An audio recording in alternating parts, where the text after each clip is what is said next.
Hello and welcome to Season 10. 10 years of the Captain's Table podcast. This is a Star Citizen podcast where I talk about Star Citizen lore, news, and more with people from all over the Star Citizen community. Joining me today, we've got Build and Play, Nick at Night, and Axis 0096. We'll have them introduce themselves individually. But my name is Paul Shelley. I run the Astropub on YouTube, Twitch. I also run the Astro Historian on YouTube for your lore, sci-fi and space lore needs. So feel free to check this out there. And of course, join us live at twitch.tv/theastropub and youtube.com/@the-Captain's-Table-Podcast on Saturdays at 4 p.m. Eastern, 1 p.m. Pacific. Would love to have you join us here. So before we get started with the topic for today, which is engineering in 2026, I'm going to go around and we'll have people introduce themselves. Mr. Build and Play, Bob, who are you? What do you do in Star Citizen, and where can they find you? Right. Hello, guys. I'm Build and Play, or Bob. I've been playing since about 2020, 2021, and I'm mostly interested in passenger transport and in-game event gameplay. I'm currently a tour guide and bartender for Qantas Starlines, which is one of the only, if not the only, active touring and passenger transport orgs out there. And we regularly host a variety of tours, and including lore tours and other kinds of in-game events. You can find me on any social media at buildandplay_. And you can find Qantas at qantas.space, that is QUANTAS.space, or on about every social media at Qantas Starlines. Awesome. All right. And we still got to do Astro Historian crossover with y'all for that. Yeah, that'd be great. That'd be really fun. Let me promote it more to the Astro Historian YouTube. So it'd be fun to try to get a bunch of people there too. That'd be neat. Crazy. Then we've got Mr. Nick at Night. Now, for those of you who don't know Mr. Nick at Night, he was, kind of still is, a Star Citizen streamer, content creator. But you've kind of moved that on for your new role. So what do you do in Star Citizen? Where can they find you? Yeah, it was actually a good point you mentioned. So, hey guys, my name is Nick at Night. I'm vice president of what we call Bar Citizen International. It is a nonprofit organization that helps Bar Citizen coordinators run events and then get education so that they can kind of better run their Bar Citizens if they need help, but also at the same time then translate those skills into something that they could potentially go find jobs for, because event management is obviously something people hire for. So to your point, when that started to kick off, I transitioned from content creation to focus on the Bar Citizen International stuff. That way that we could get it done, since it's all volunteers. So you'll find me at pretty much every big Bar Citizen these days. I've met Nick in many Bar Citizens these days. Pretty much every major event I've been at, I've been like, oh, there's Nick's here, as usual, because Bar Citizen's here. So you I do want you to talk a little bit about the new Bar Citizens coming out 2.1 update. What is that? What is how can people kind of understand more about that? What's going on this year for Bar Citizen? So absolutely.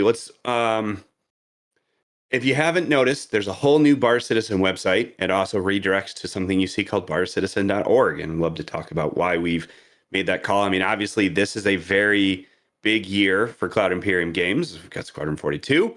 And so obviously, pushing it and being able to support people coming in from the Squadrons IP, wanting to mingle with Bar Citizens or Star Citizen users. So we've been really putting a lot of effort to improve the website. That means, one of I would say the three big things we heard constant complaints around were, one, hey, it takes too long to get events up on the map. That was largely due to the process that people were taking to kind of approve them. So we were working on that. Two, we need a lot of more coordinator tools. We're having to use things like Eventbrite or go to third-party systems. We'd really like it if we could condense everything down. And then three, which is one of the other things, is hey, a lot of times the Bar Citizen Discords that we go to are either dead or fiefdoms. So, and it really impacts coordinators being able to start up or get access. So those three things really kind of came in. We launched the new website in November. It's been great. I mean, we've had, I think, 50 events come through this thing since we've created the new website. There's a lot of things. I'm going to put it up on the screen so people can see what it looks like, because I'm on it. Barcitizen.org. Barcitizen.org right? They can still hear us, but I have it up here so people can see. Oh, very cool. Yeah, so it's It's been a lot of work, and I'm trying to slowly get the event pages put together, and I'm noticing that the loading isn't doing too well on the top. So we need to modify that. But there's a ton of content here for coordinators to figure out how and when to run events. They can register their bar citizens now. We have the new event list integration, which is really important because it's running off all the Wix backend. With 2.1, these are kind of the big pieces that I wanted to highlight to everyone as a coordinator and as people coming in, is that you can now register for a bar citizen directly on the website. So if you hover above, there should be like an event list. It's kind of odd that it's not actually showing there we go. Very interesting. Yeah, event list right here. Yeah. So that's one of the pieces that we're working on to kind of finish. But now you'll be able to kind of RSVP directly at the website. Coordinators now have access through the mobile applications that we're exposing to them. They can manage all these events. And then as we move forward, we do have a need. We've seen coordinators ask for, hey, how can we create like a ticket, right? It's not just that I want to RSVP, but we've got, I think there's some like 30 events that have popped up so far. And then moving forward, as we kind of look at what we're doing into this year, is a big thank you program. We're trying to build all of the actual training and educational materials that we've been talking about to help coordinators better understand how to do this, and then also some of the efforts we were talking about in terms of how can they translate this into something they maybe do as a career, and through like corporate events and things like that. So I would say we have a team of about 25 people that are kind of putting this together. I want to shout out to them. They've been doing amazing work day in and day out. I mean, this is 100% volunteer.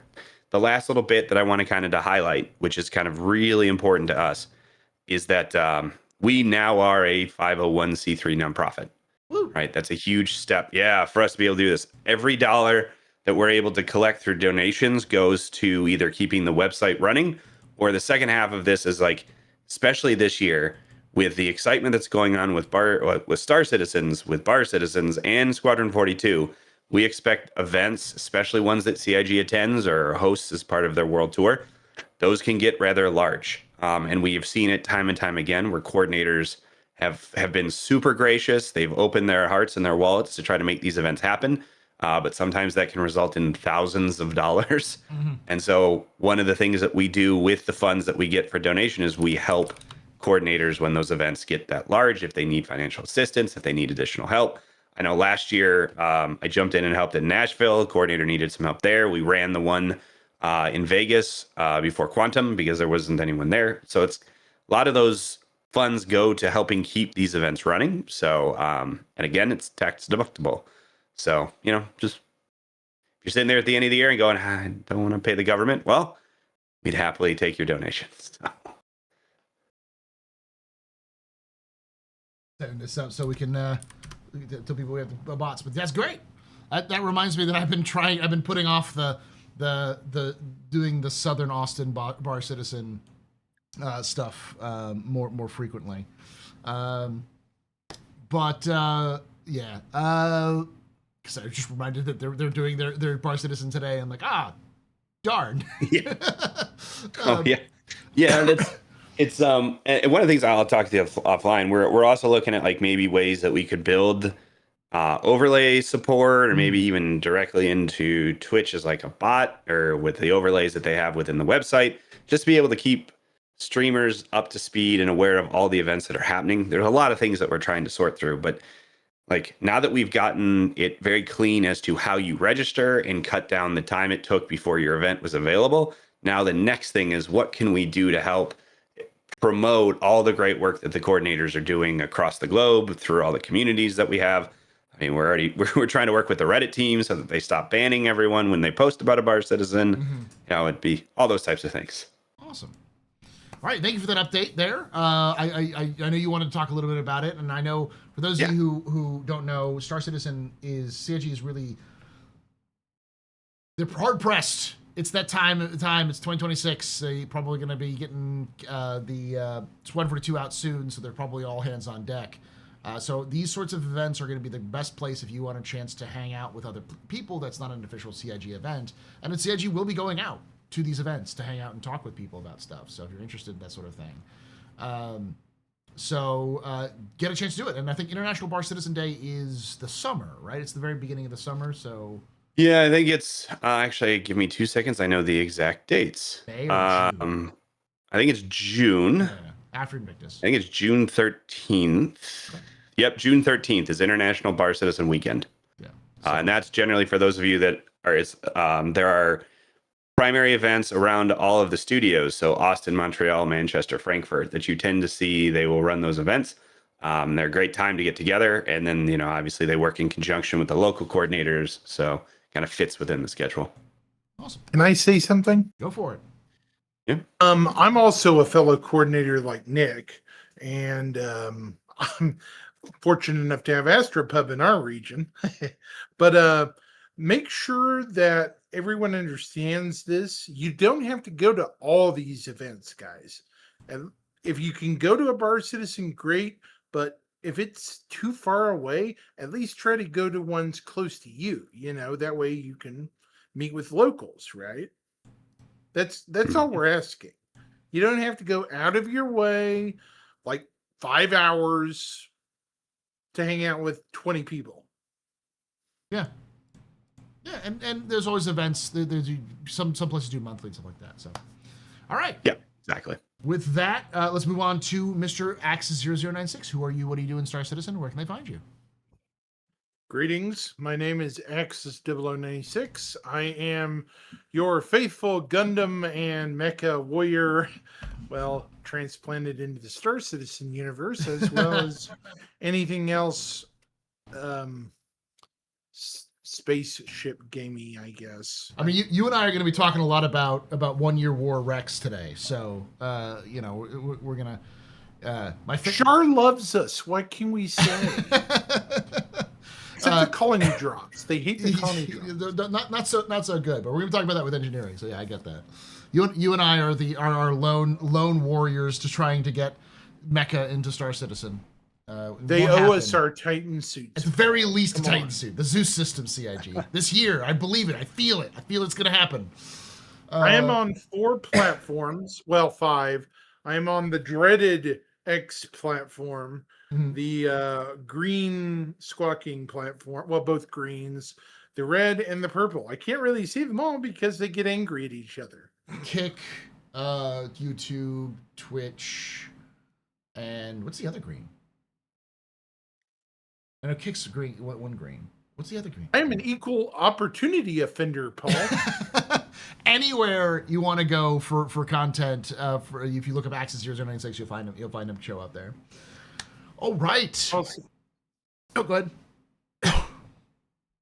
Then let's jump into it. All right. Can continue my monologue. So, engineering in 2026. This is going to be a more of an overview. We're going to review what we see now, what we have in the game now, and then we're going to kind of talk about what it's going to be like, what we think it might be like at the end of the year, what we hope it might be like, and then of course, what is the overall your when you see engineering in game, what do you think about engineering in terms of like what is it supposed to be? So, and for those of you who are wondering, who are live, who want to help us raise money for Child's Play, ! Charity. This is a charity that's being run by the For Science organization. They invited me to do a group session with them after this stream. So I will, after the stream is done, after we finish the Captain's Table, I will be shutting down the YouTube, but I will still be moving. I'll be here live on Twitch still, and I'll be moving over to stream their like Combat for a Cause thing that they're doing. At least until I die, which will probably be pretty quickly. But it's for raising money for charity. So ! Charity, if you're in chat right now, I'll leave the link in the description as well for those in the YouTube for those of you who are interested in helping out a little bit. It is for getting the what is it called? The go-karts. They're doing go-kart stuff where they build out their own sort of mobile gaming stations they send around to children's hospitals. And Child's Play has been one of the oldest gaming charity groups in the world, I think. They were formed specifically in like 2003. So in response to a lot of the anti-gaming outrage that was going on in that early 21st century, they as like hey, we actually do good. And so it's been growing over time. So it's pretty cool. Go check it out. I promise that I will donate myself once I die in that stream. So keep watching and check that out. All right. Engineering right now, Axis, and what's your thoughts? What's your hot takes on engineering right now? The goods and the bads. How are you feeling about it? The little that I've encountered, and I had somebody in chat mentioned a very funny situation similar to what we dealt with, the endless waves of enemies coming at you during a combat mission. Yeah. We were surrounded not in an Idris, but a Perseus. Woo! We got swarmed. It was entertaining seeing bits and bobs of the ship fly off. Holy cow, what just happened? We just got a donation. I'm just checking it right now. Someone donated a lot of money. Big money. Let me refresh this real quick because I don't know what just happened. It's like we hit the goal. Yeah, we hit the goal. Someone donated. Escape donated $500. Thank you, And Scott. he said comment go-karts for Luigi. So we've hit the goal already. Actually, we're over the goal by $100. So thank you there. We're still be doing it. Like these go-karts cost a lot of money. They cost like $5,000. So I'm sure if we could get enough money for a single go-kart, it'd be great. But it's not just myself doing this. It's going to be myself. It's for science. I know Granny is in this. Granny Q is in this. There's a couple other content creators who you will have heard who will be doing this as well. Probably streaming this as well. So check it out. So thank you so Job much. well there. done, chat. Job well done. All right. Back to what I was saying. Yeah, back to what you're saying. So you're talking about. We were talking about earlier about like the being swarmed by like enemies. There's a glitch where the enemies can like swarm in and like triple or quadruple on top of each other. So keep going. Our ship was smoking. It was kind of funny. We were fighting the good fight, and then we got she went out fighting. I'll tell you this, those PDCs were just going like crazy. But man,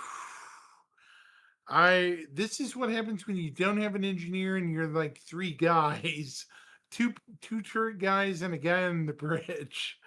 Oh my gosh. The guy on the lower turret went in the reactor and said the reactor is melting. Just on fire. The whole room is just burning. And I'm like, well, do you have an extinguisher? And he's like, no. I'm like, great. It was entertaining. It was a fun death, but it was still a loss, but it was still fun because, yeah. All right. So basically what you're saying is that it's fun in group sessions. Any other thoughts on it? It puts more risk to death. Okay. Makes it more of a collateral damage thing, I guess. Even in the state it's in. Does that make sense? So it's like less of a immediate you're dead and more of a like a death by 1,000 cuts. It feels more like there's more impact to the damage you're taking rather than just dying. A slow burn, if you will. Okay. I see that. Sorry, terrible. Nick, same question for you. Your thoughts currently on engineering, how it sits right now? Yeah, I mean, it's very interesting. And I was listening to some of the things you were saying as we were leading into this, in terms of CIG trying to figure out the game that they are making and the game that they want us to all play. Now, one of the things that most MMOs have, obviously, is some sort of class system, right? I mean, traditional fantasy MMOs, you have your tank, you have your DPS, you have your healers, you have your, kind of buffers. And I feel like this is their first attempt to maybe quantify what they might mean by a healing subclass. And I'm not to say like FPS, obviously, we've always had the ability to kind of be healers, but with regards to the spaceships, like this is like, okay, this is their attempt at healing. I would say then if we kind of layer in what we're seeing from like a traditional sci-fi meta that we're all used to, this kind of starts to give the feeling of what you would expect kind of a lower bridge crew member, if you will, having to deal with their engineering tasks. So I would say that, like, so far my experiences have been with it. I really enjoy the fact that these things exist. I get, it feels very wonky because I like flying around with an Andromeda, which is more often than not my go-to ship, but it's not set up for engineering just yet. So I miss out on some of those pieces. But I think that it's a good first attempt. What I'm hoping to see more of, though, is, like I said, you've gotten the lower crew. I want Scotty, right? I want that kind of opinion or feeling like I'm actually having an impact on how the ship's performing. Maybe not so much just keeping it alive.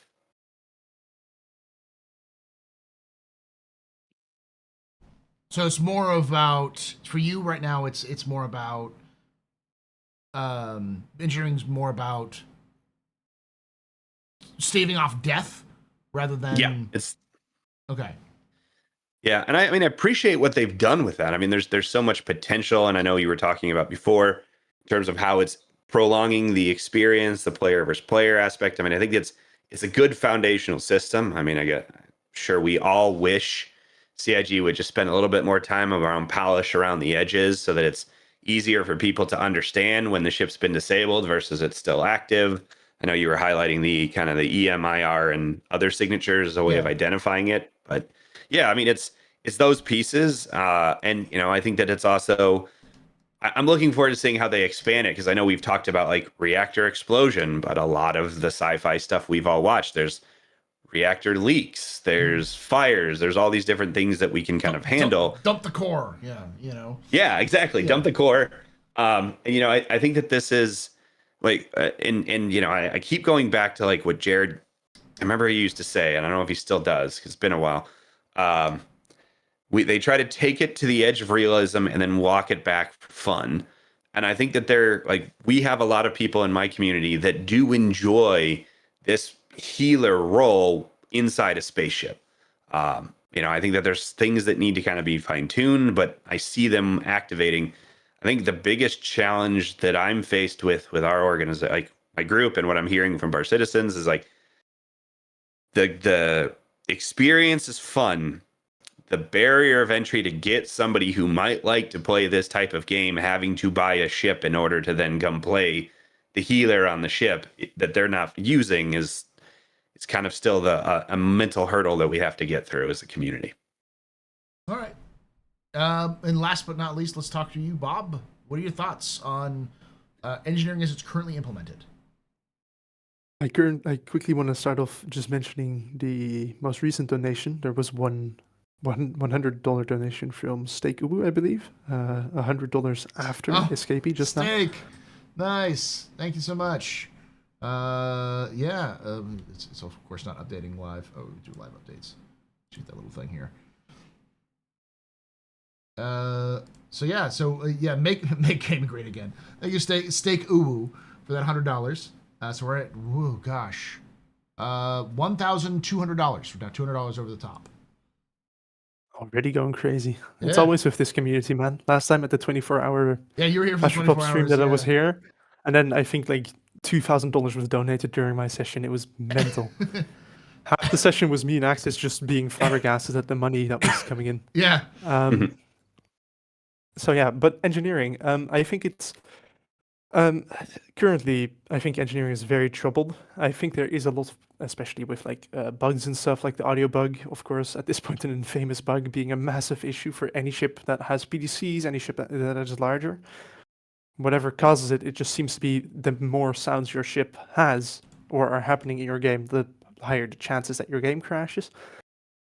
Especially for people with lower performance systems. But even though engineering is very troubled, I think it is a wonderful step in the right direction. I think, as always with Star Citizen, it is only increasing the potential of this game.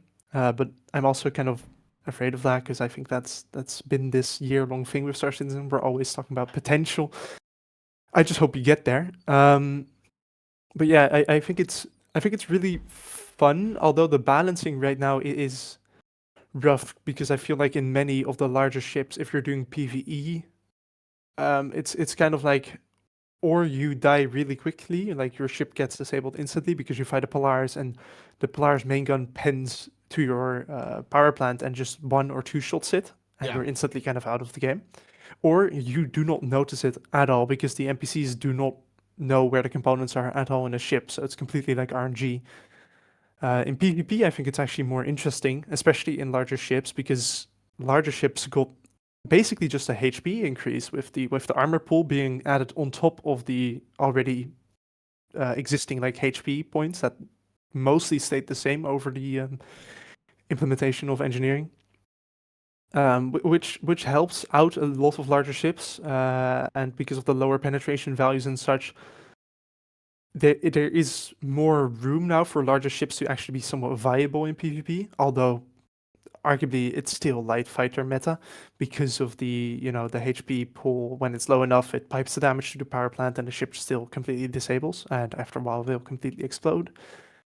But I still think that PvP, especially if you have a 1v1 between Perseus, for example, now is really, really fun and interesting if you have about 5 people aboard every Perseus, because you can shoot the turrets to damage them, but the people on board the ship can actually prepare those turrets so that they can become functional again. You can shoot the engines off, you can shoot the components. I think that is really engaging, but I think in general the balancing is a bit to the point where, like, for PvP it's somewhat fun now, but it doesn't feel completely balanced. And for PvE, I think it's most players, I feel like, especially solo players, won't even really notice it.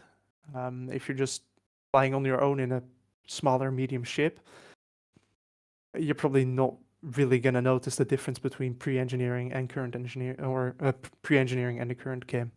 So I think there's a lot of work on CIG. Yeah.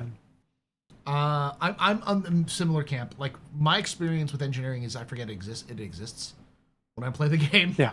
It just doesn't exist unless you absolutely need it to, and even then, I've just not really experienced or engaged with it. I think I've engaged with fires twice in the entirety. Yeah. Like, then I've seen people like, I remember raiding into a stream where a guy was piloting a Perseus, and the entire Perseus was fully manned. They had somebody in the torpedo room, they had someone loading the torpedoes, they had someone in 2 people in the guns, they had somebody in the auxiliary gun.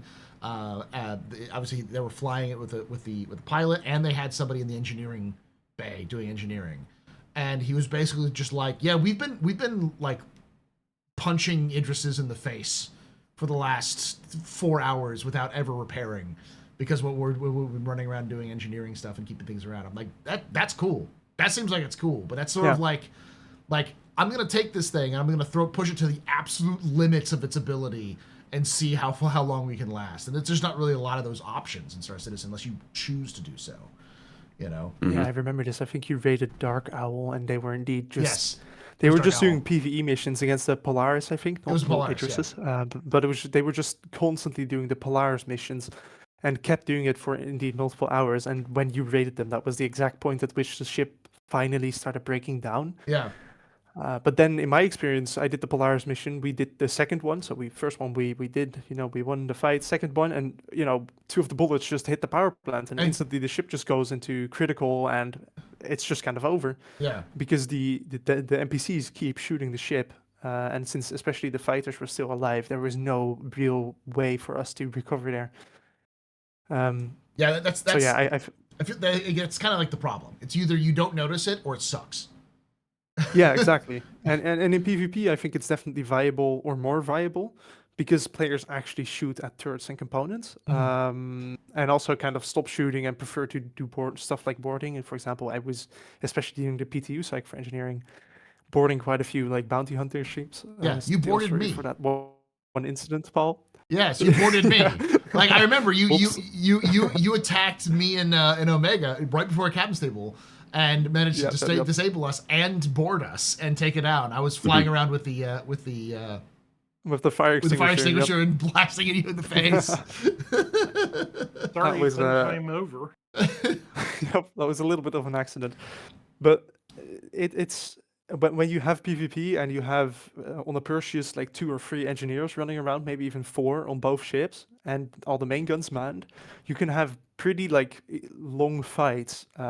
Although you still have the same issue where once the whole HP and armor HP gets down to 0, the damage just start piping to the power plant, and there's no real recovering anymore, unless the enemy or the hostile player just leaves you alone, or boards you. But if they just keep shooting you, at some point you'll just blow up. Because if you repair the power plant and then it goes back to 0 HP, every time you do that, the dice gets rolled for the explosion chance.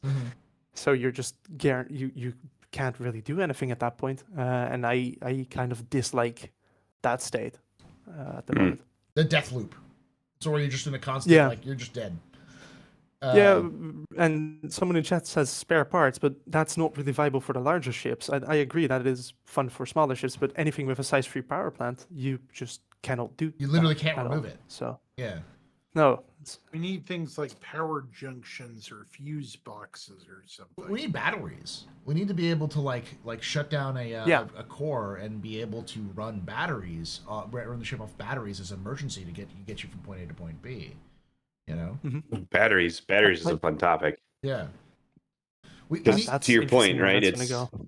well, yeah. I mean, it's and that's where I mean, I'm hopeful that there's a mitigation strategy for battery, as well as that an opportunity for somebody to play like more of a bard or kind of like a buffer role in the sense of like you can provide power to something else very quickly. I mean, those are I really hope like we start to see some of this more positive. I think somebody mentioned this in chat, like the beneficial as opposed to the I just have to do this to keep operations moving.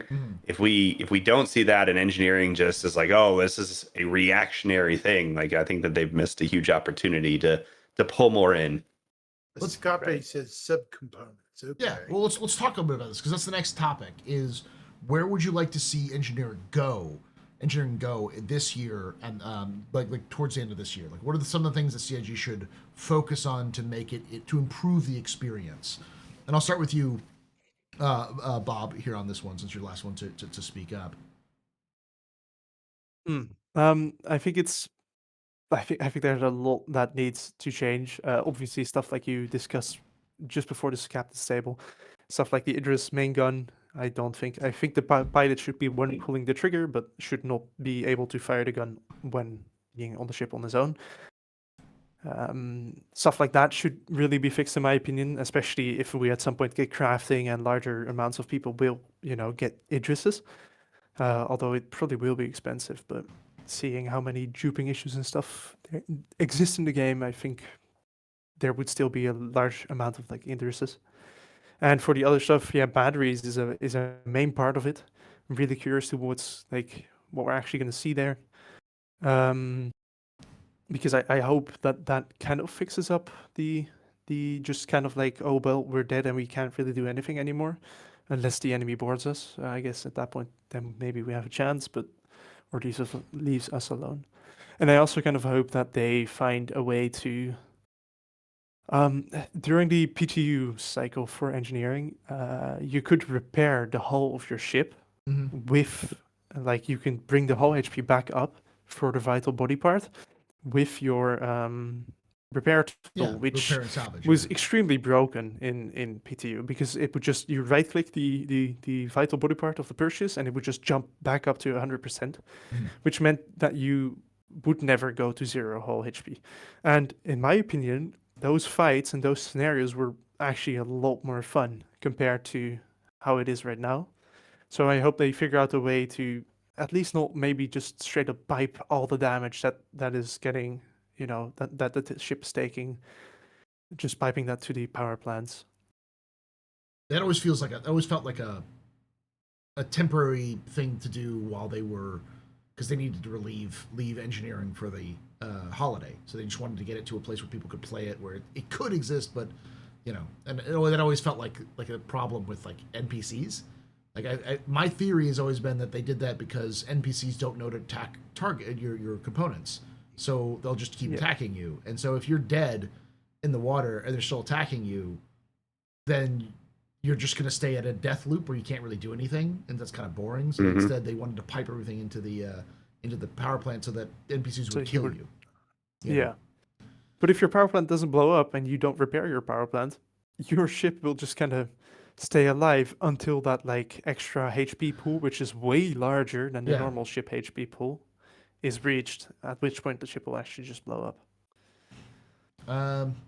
Nick, your thoughts? What should CIG be focusing on this year? Yeah, I mean, let's talk about some of the short and then, or immediate and then maybe long term pieces. I mean, definitely from a short term, and I think you guys kind of just started to hit it. It definitely feels like that kind of disabled state was a last minute add on. I mean, to your point, to get it out before Christmas. But I think that it's had such a negative impact on the overall experience that I think they need to sort that out rather quickly. Even, I know we were talking about like, I mean, the ship talks all the time to you about all kinds of things. Why doesn't it tell you that your target's disabled? Like, if that state exists, there should be an easy way for us to understand that so that then the gameplay evolves to support it. I mean, longer term, as you heard me say, like, what I really hope we see out of CIG this year is like, what does a chief engineer look like? How do you divert power to engines or guns so that it actually has a meaningful impact in the playing experience beyond just like, oh shoot, something's broken, go in the back and start hitting it with a hammer, right? Like that I think would be there. The only other thing I would like to see, and I don't know if this is feasible, never really been a big fan of the beam gameplay solves all problems. I would like to see an expanded toolkit for engineering to be able to do that. And then I guess what I'd say is like, as a secondary piece of engineering, it's like, all right, allow us to target components, allow us to scan to understand the health of the ship that we're fighting, to understand where those components might be. You know, I hope that we can create another loop for another role in the mass amount of seats we have in these multi-ship crews, where it's like, hey, until I've scanned the ship, I can't actually target some of the subcomponents or like components. like an information officer or like a scanning officer, Yeah, like a radar officer. Yeah. Yeah, just something to do. I mean, to your point, so that way they evolve that play, because right now, I mean, I do appreciate that you kind of need to know where all these pieces are in order to try to create some of those effects. But you know, arguably, and I think that the piece of this that is the hardest from someone who does PvP a lot. I get where a lot of PvP players are upset with the current thing, because it also then impacts when you're trying to scroll through targets, because it still shows up as a viable target. Yeah. So it's hard to kind of keep that running in large battles, because nope, that's not that one, different one. So you're just cycling through constantly. Yeah, and it cycles back and forth frequently too. Any other thoughts? No, I think that those kind of cover my main pieces. Axis, your thoughts on what CIG needs to do in the near future to improve engineering? I'm in agreement with Nick on an expanded toolkit, but from a different area. See, all these ships, we're in the 29th century, so there's a lot of automated and computer controlled mechanisms. Paul, I think you know the direction I'm about to go. Not so Going sure. down a slightly different blurred line path with another career. Okay. Hacking. Oh, okay. Hacking also falls into engineering as well. We've heard nothing about hacking. Viruses in today's warships can affect vital ships components and can hack everything from reactors to ship controls, all kinds of things. And I know people in chat are going to be like, oh, yeah, Quapan's like going down the rabbit hole. Yeah, I am kind of. But when you think about it, a virus is just as bad as armor piercing bullets, because if a virus gets into your mainframe, you don't know what the hacker's going to do. They could pilot your own ship, lock you out of your ejection seat, and if they're good enough, theoretically. So you're saying like that you'd like to see hacking come in because it's part of engineering. You could use it as a way of like a hostile engineering, as like a hostile yeah. counter, like black hat. I guess it'd be black hat engineering. I guess so. Not white hat. So like using the same systems but like against the ship rather than to support the ship. So yeah, because you have to remember we're in the 29th century. There's everything around us is computers. Everything. Mm-hmm. And it wouldn't even have to be major things. It could be subtle, like putting a tracker in the computer to send out a transponder for pirates. Like simple stuff like that. And of course, I'm talking way down the road, So obviously, with let's hacking. let's think. Well, then let's think about like immediately. What do you think we're going to see? What would you like to see before the end of the year? They could do something Like what? related to it, like like some sort of virus related, like missiles. Okay. Things that Lock hit all it. doors. Yeah. Just lock you in. Yeah. That's cool. I have had a lot of fun right now with the locking players in rooms because the doors can't be opened unless you go down to the engineering and they can't get there. Oh my god, can you imagine the screaming fits? Yeah. Yep. Yeah. Oh. Anything? I'm Anything sorry else? to go down this rabbit hole. You're good. It's okay. I can move on to mine. I think the immediate thing is dealing with power in a way that is meaningful. Like I said, batteries. I think batteries are a huge importance because like if your ship is down, your power plant is out, you should be able to activate the batteries and limp to go somewhere else. Might it take your entire battery pool to quantum jump away and reach a station? Yes, but then at least you won't be in a situation where like you're in the middle of combat. You can be like, all right, turn on the batteries and let's just jump. Let's just get out of here. And yeah, your batteries are drained, but now you're in the middle of deep space where no one can reach you, and then you can repair your ship. Versus the middle of combat. Things like that would be, I think, would be in my opinion, a direction they should go. The other thing is really an emphasis on time to disable versus time to kill. Mhm. I think right now everything is far too much focused on big explosions. And I was talking about this before the stream or before the recording, and that's why I was mentioning the 1 year war thing. Is I might be brain poisoned because of Gundam, but I personally think that it's a lot more atmospheric and cool to, instead of having a ship explode, to have a ship simply just stop functioning. Like Gundam is a great example because a lot of the ships in Gundam, they don't really go kaboom. They just sort of fall apart and then just sort of exist in gigantic graveyards where battles used to be. And it creates these nice atmospheric locations where like battles can go on. And in I was just thinking about now and realized the Expanse, the first season of the Expanse, like the Donninger gets attacked and it's disabled. It's not blown up yet, and it's the race against time to get off the ship before it explodes, while it's being boarded and all these other things like that. That's the exciting action. That's cool, and it's somewhat based off of real science.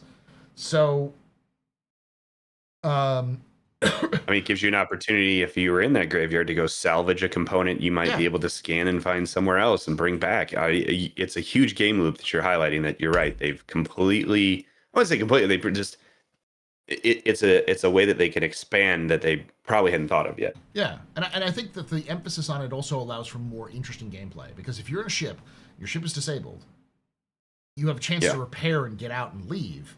That's more interesting than if you're blown up because you just die, you respawn, okay, you have to restart. Versus I get myself repaired and leave. And if you're attacking a ship that's disabled, and you can't just keep shooting at it until it explodes, or if you do, it'll just waste a lot of time and effort, and there's a lower chance of it actually exploding. It becomes, all right, do I get out of my ship, go to that ship, kill the person, and then leave? Or do I just leave this person here to their fate and then not bother with them to go somewhere else?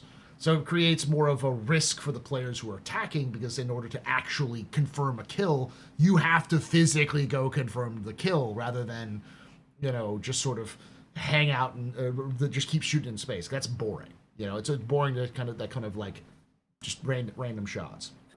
And I think I Go ahead, Bob. experienced exactly that once again during the PTU for engineering. Yeah. At some point, the Perseus and all ships realistically, if the power plant didn't go into critical when when their HP went to 0 and the people on board didn't repair it, there was no way to kill a ship. There was just no way. The ship just wouldn't die because there was no such thing as like the extra added on HP pool, at which point the ship would explode. Yeah.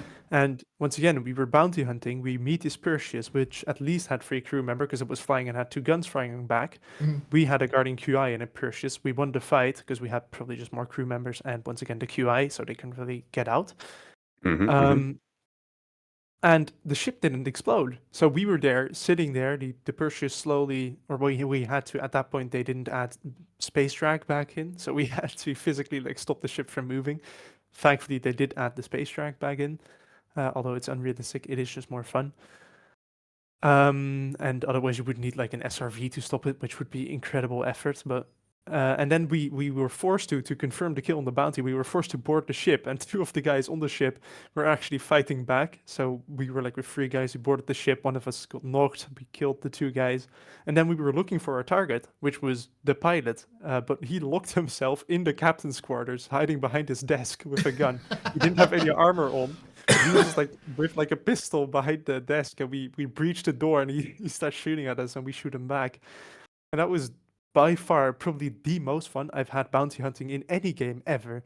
By far the most fun bounty mission, because we were forced to confirm our kill aboard, because otherwise once his combat timer ran out, he could just leave, which meant that we wouldn't get the bounty. So it was, yeah, I think it should go in that direction. Of course, different or balanced in another way than in engineering or in the PTU, because at that point, you know, just ships being completely unkillable, I think might also not be great to a certain extent.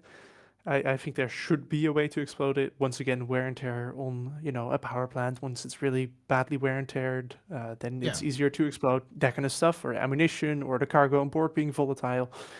But I think it needs to be less. It needs to be significantly less. It should happen once every 30 times you attack a ship. So it's a little bit more of a, pretty explosion, rather than like, you know, it explodes again. Cool, you know. Also misfires. Yeah. Like engine misfires and yeah. But I mean, like the simple way of doing it is to add a certain, and it's just say simple. There's nothing simple in video games. I understand that, but I'm saying like a simple solution to it is simply add a situation where, depending on how damaged the power plant is, every time it reaches a critical state, the game rolls a dice, and if it's within that range, it blows up. And that range goes up every single time it's repaired, to the point where it's like going to be a guaranteed explosion next time it hits, but like that could take dozens or like so. And it could leak. I mean, there's to your point, different things it could do. I mean, I think half the problem is that CIG just made such a pretty explosion that people want to see it. Yeah. So I think that the way you can solve that, to some of the points you're hitting, is give us other explosions that isn't the reactor explosion, and then if the reactor does explode, make it a bigger boom. Yeah. So everyone still gets their booms, and then there's a new option for a much bigger boom. Yeah, and also hazards. I'd love to see that actually be a hazard. Yeah. I constantly refer back to MechWarrior when I talk about Star Citizen, because I feel like they're very similar games in design in terms of their goals. And MechWarrior's explosions, like most mechs don't explode when you shoot them. They just sort of fall over. But if you hit the reactor, they go critical. And if you ever, a mech goes critical in MechWarrior, if you're within a certain distance, you're gonna take damage, because when it goes off, it's an explosion. It's like a bomb that goes off. So, and you only have seconds to react before the reactor goes critical, when you'll see like visual indications. So it shouldn't be something where you can just like shoot it and then be like, oh, I'm fine. This ship's gonna explode and I'll be fine. It's like, if it blows up and you're within the range of that explosion, you should take damage or even blow up with it. Like, again, 100%. And I feel like a lot of this stuff is probably Maelstrom, so I don't know if that necessarily will happen. But I feel like reducing the amount of times that explosions happen, removing this whole like pump all the damage into the power plant, should be removed more sooner rather than later, and the focus should be on disabling and then allowing for players to repair and rearm, and then also things like other means of power, so you don't have to rely on just the power plant. And then long term, it's a different thing. So Axis, go down the rabbit hole crazy, what's long term would you really want to see? We're talking like 2-3 years, 1.0 sort of thing. Where do you want to see engineering be? And I'll be right back in 2 seconds. Okay, I'm gonna go short, possibly closer to the ballpark before 1.0, like sparking hazards, like relays when they start getting damaged. Like sometime maybe Nick, you would think after 1.0 they might add like incremental damage to relays, batteries, and terminals, like sparking damage, like where you have to repair this to even fix stuff, right? Mhm. Because have you ever seen a malfunctioning computer monitor? Fun stuff, right? Yep. Or like a frying battery. You might have leaking component innards. Right. Well, acid. Acid, there's a good thing. Lovely, right? Um, but of course, this is salvageable material too. You have to understand. So you might come across wrecks like this chat. Like Nick's nodding, and probably Build and Play is also nodding along as well, because when they are they still doing the compartment system? Do we know where it breaks apart into segments and pieces? I mean, I suspect that they will figure out that as part of Maelstrom as they're figuring those things out. Ideally, that would be nice. I mean, it would be kind of funny as part of my pirate gameplay loop to be like, oh, I took your engine and I'm going to come in with an SRV and scoop it up, and there's no way you're leaving now because I've taken it. Yeah. See javelin wrecks like what we have on Daymar actually happen in real time. Like just a slow crash and a crunch into the ground. Was it out of gas? And the wreckage just explodes out of a crater all over the moon. Oh yeah. Just Physics based. Oh, CIG would I would love to actually see CIG do physics based. But we're talking like 3.0, guys. We're talking like 2 or 3.0. Yeah. Not 3.0. Like, physics-based crashes are like 20 years out, if not more. No, we just need a physics guy. I mean, look, we've got a planet guy. Yeah. He's a physics guy. True, and the river guy.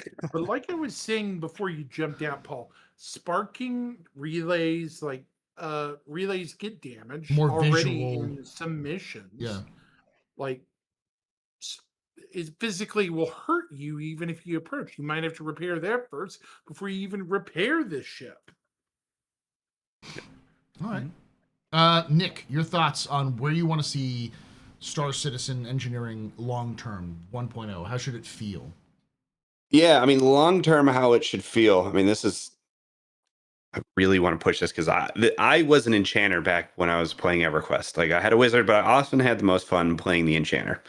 And so what I'm looking for, what I hope engineering does, is gives us that avenue. And what I would like to see is batteries. As you've kind of talked about it, and maybe I can cement this in. Batteries should have both the emergency side as well as then what is the kind of buff side of what you could do.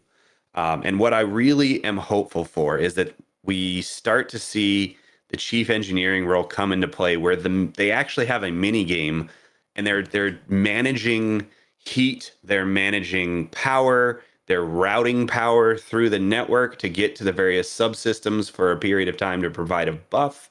That could be like, hey, we've got an increased shield, so the regen of the shields for this period of time is more positive. But like, you think about like each one of those capacitors and relay links that they have has a certain amount of capacity that can handle. So they're potentially having to design the routes through the system to get to the endpoints, managing the power associated with each one of those relays. They might have to go over, so there's potential that could be bursting. But then if you think about it, like, you're playing against the short-term benefits of buffs, given how much power exists in the battery, while at the same time then having to manage what you kind of mentioned, where it's like, oh no, we're now in a disabled state.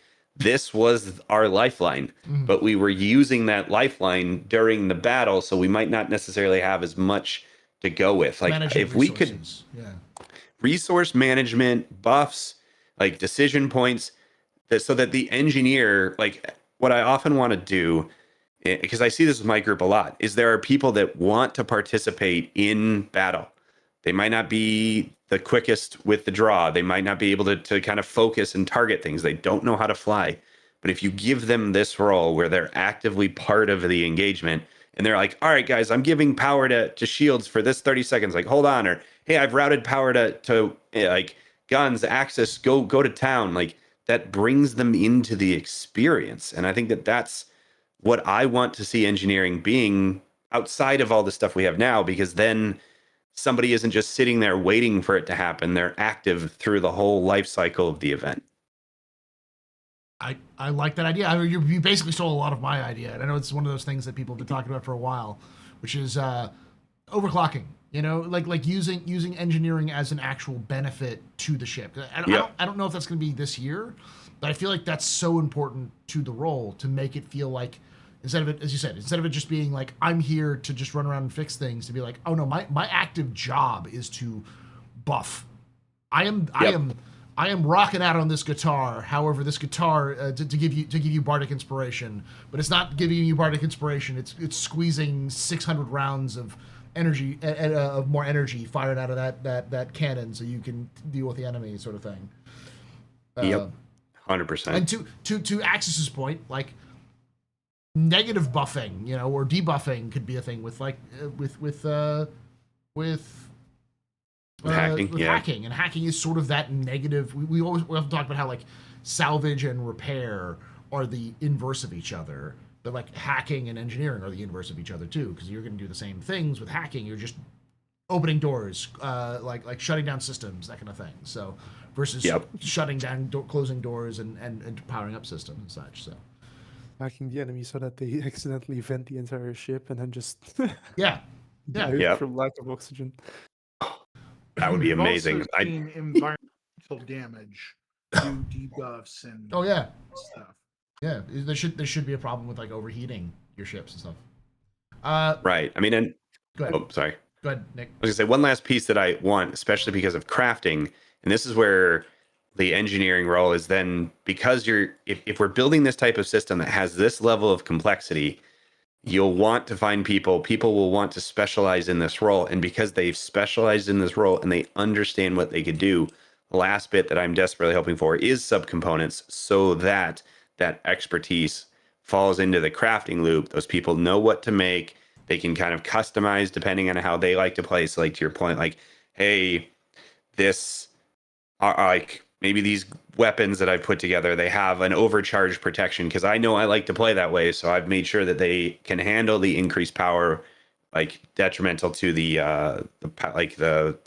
wear that it's having. Like that would be the last way I'd want them all to kind of connect this in, so that every one of the core loops or core classes they're putting in has a crafting loop, a gameplay loop, like during the event, what happens during crisis, like armor, like that whole piece could just be like for engineers. These are all the 6 or 8 things we want you to do. Mm-hmm.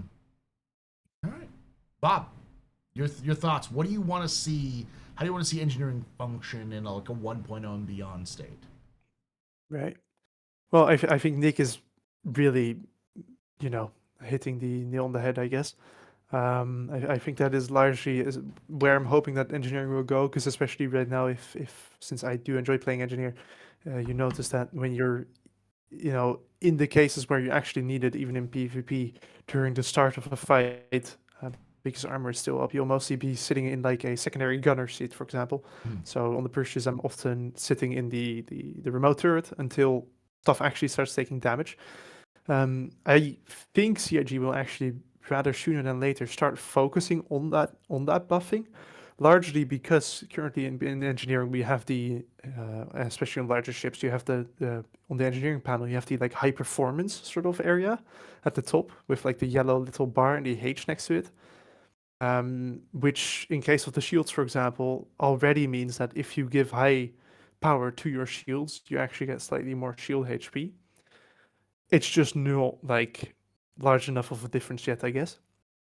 But I do think CIG will be moving there, and I think that is a very, very solid direction. So it actually becomes its own standalone game loop instead of half the time I'm engineer, the other half, or well, realistically, currently with the current balance, 1/10 of the time at most I'm engineer, and the other 9/10 of the time I'm just sitting in this like nearly useless size 3 remote turret. Mhm. And also regarding the entire, I really hope that we get that like scanning functionality where you can figure out where components are on the enemy ship and in what kind of state they maybe are, if they have fires. I think that shouldn't necessarily be a separate role entirely, because I think that's just overcomplicating things, and you then risk that we get more roles like the Scorpius and Terry's, like EMP, just a guy who clicks the buttons once every few minutes. Mhm. But I think that would be a perfect purpose for something like the co-pilot, especially since the engineer should be the one managing power, and then the co-pilot can't really do anything else except maybe a secondary gun. And I think, finding info about the enemy target or figuring out info would be a great thing for the co-pilot to do. And what else? Yeah, and then finally, of course, just the entire balancing of weapons and stuff. They tested it during the tech preview, I believe, with the massively decreased ranges for guns, like the 600 or 900 meter range for like size 1s Mhm. and stuff like that. And I'm really excited for that kind of stuff to see how that plays out, because I think it will have a very positive impact, because unfortunately, even with engineering, especially in PvP, arguably light fighter is still the meta. Mhm. Yeah. For PvE, I'd probably say medium fighter at this point, because you can replace components so easily. Like a Guardian MX, I just take like secondary components and I can just run very high risk target after very high risk target until I have to go back to a station to rearm, because I run ballistics. But for PvP, it's still like light fighters, since once again, I think just the entire concept of the whole HP goes very low and then the ship explodes, to me is ridiculous, because if you shoot a bunch of metal for a very long time, unless you're hitting the exact same spot to the point where it turns into some sort of like plasma or compresses so much that you get like a nuclear explosion, that's just not how, that just doesn't make any sense in my opinion. Yeah. So yeah. I agree. I really don't have much more to add other than like there needs to be the roles that CIG laid out, which was mechanic and engineer, need to be more precise. One of the things I would like to see is engineering be a role that anyone can pick up at any seat, including pilots.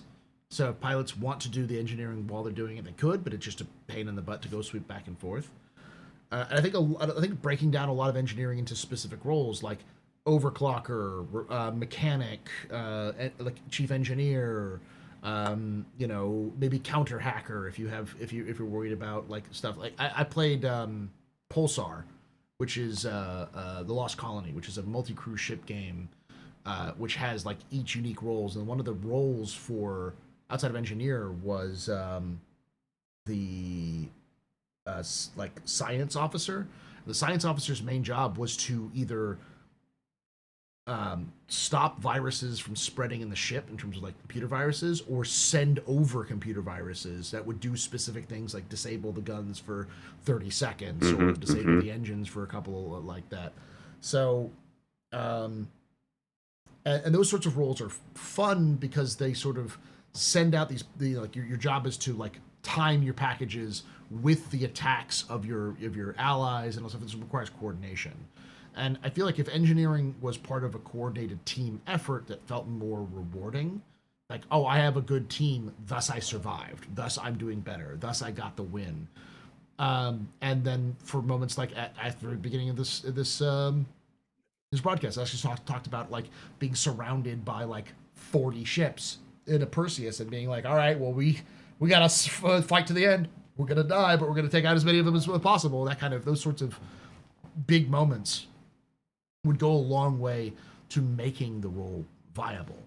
As it stands right now, it's okay, but it needs a lot of balance. It needs a lot of work. And I think CIG really needs to emphasize what 1.0 engineering is going to look like. And we should have an idea by the end of this year of what CIG is doing, at least if they want to keep engineering being a fun thing. Because someone also mentioned, maybe it was you, Nick, mentioned like crafting. Like, crafting is going to be part of it as well. And, Base building too. Yeah, base building. Anything involving vehicles or electrical, there's going to be some engineering, and that's my concern with base building, because it's the same as a ship. You can have either small, medium, large. It's same concept. Yeah.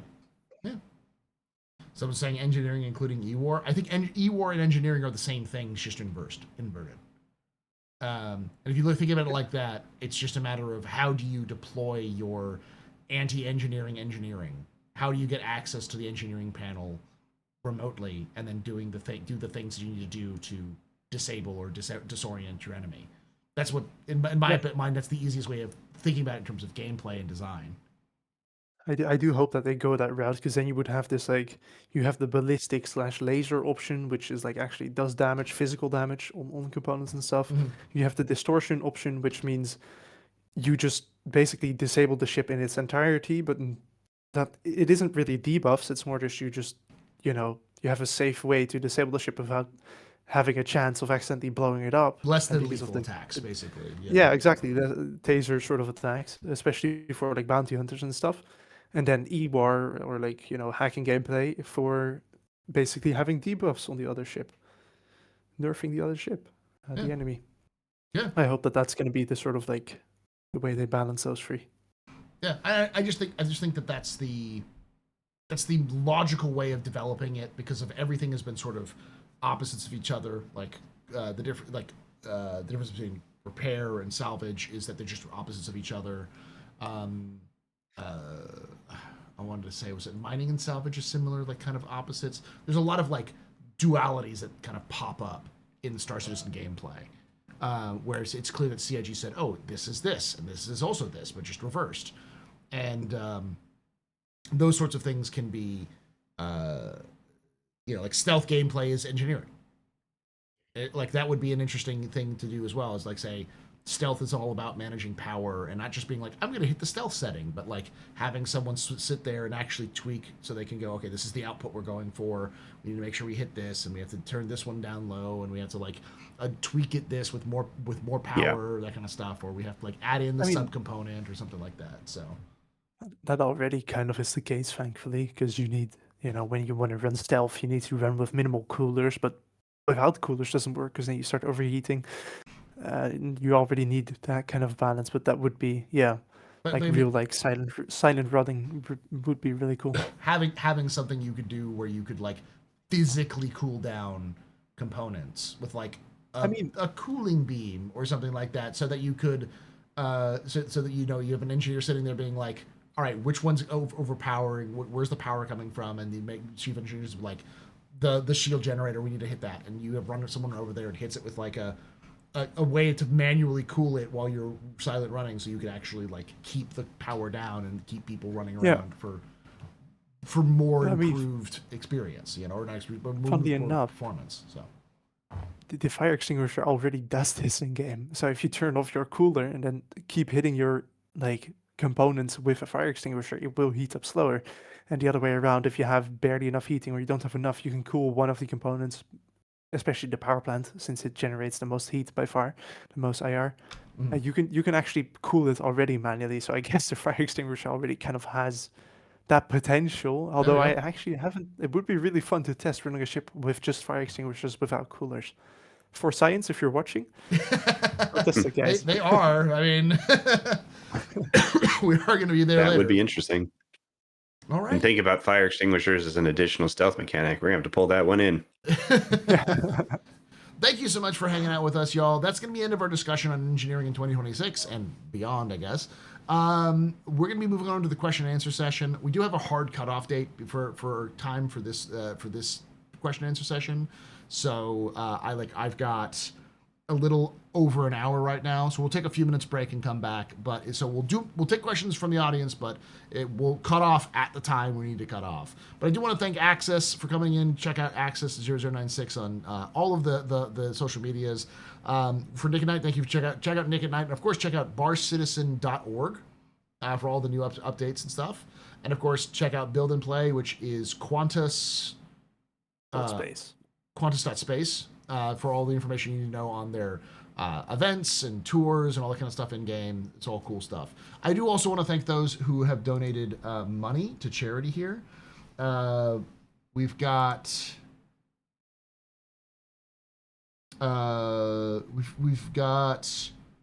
$1,200 total. So I want to shout out to Escape, Steakuwu, Womblissimo, Pop in Hand, Coffee, Jaded Cynic, Nick at Night, Lord Malik, Hammer Kaiser, Modest Jack, and of course Anonymous for $50. Thank you all for helping out with the kids. And if you do want to watch this after the fact, it might still be open when we post this on Monday. But if it is, check it out there and help out some kids. Thank you for watching. We'll be right back with some question and answer sessions. But for everybody else, like I always say, hope to see you someday.